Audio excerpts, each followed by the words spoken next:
নারায়ণগঞ্জের রূপগঞ্জে কাঞ্চন পৌরসভা নির্বাচনে মেয়র প্রার্থী রফিকুল ইসলাম রফিক গণসংযোগ ও জগ মার্কার লিফলেট বিতরণ করে সময় পার করছেন।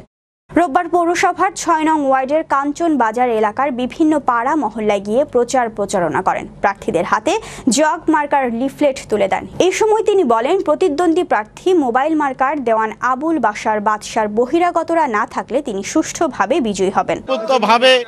এই নির্বাচনকে স্বাগত জানাচ্ছে। জগ মার্কার পক্ষে তারা গণসংযোগ করছে, বিভিন্ন প্রচার করছে। আমি বলতে চাই, এই জগ মার্কা যদি পরিবেশ ভালো থাকে 100% নিশ্চিত আমরা বিজয়ের জন্য। আমি বলতে চাই, আমাদের প্রতিপক্ষ বহিরাগতদের নিয়ে গণসংযোগ করছে। আপনারা ইতিমধ্যেই দেখতে পারবেন উত্তর বাজারে একদল টুপিওয়ালা লোক, একটা লোকও আমাদের কাঞ্চন পৌরসভার না।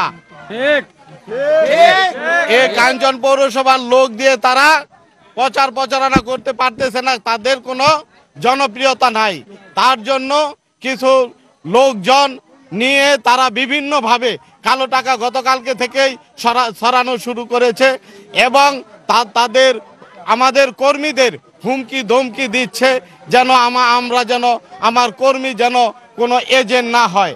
এজেন্ট যারা এজেন্ট হবে তাদেরকে নাকি ঘর থেকে বের করে দেবে, বাড়িঘর পুড়ে ফেলবে, বিভিন্নভাবে বিভিন্ন কায়দায় তারা হুমকি ধমকি দিয়ে যাচ্ছে। তবে আমি বলতে চাই, প্রিন্ট এবং ইলেকট্রনিক মিডিয়ার মাধ্যমে আমি প্রশাসনকে বলবো, প্রশাসন এখনো নিরপেক্ষ ভূমিকা পালন করছে। আমি বলতে চাই, নির্বাচনের দিন পর্যন্ত যেন এই ভূমিকা তাদের থাকে।